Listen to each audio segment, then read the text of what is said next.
आहे. आत्ताच सखी दीदीला पाहिला आणि खरंच सांगते, ती आज खूपच छान दिसतेय. मी तिच्या रूम मध्ये गेले ना, तेव्हा ती तयार होत होती. तिच्या आजूबाजूला तिला तयार करणाऱ्या तायाही होत्या. सगळं चमचमीत होतं.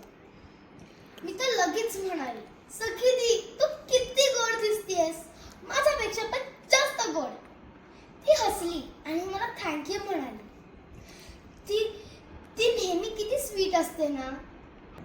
मग ती मला विचारते, मी तर रेडी झाले ग, पण तुझा कान्हा दादा कुठे आहे?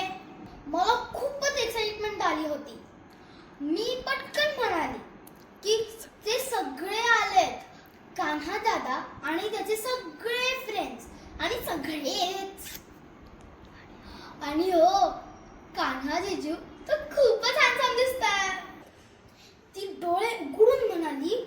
ते ऐकून सखी तिचे डोळे एकदमच मोठे झाले आणि म्हणाली, दादावरून डायरेक्ट कान्हा जीजू?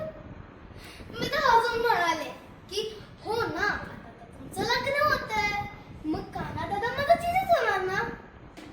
तेव्हा सखी दीदी माझं नाक चिमटीत धरलं आणि मला म्हणाली,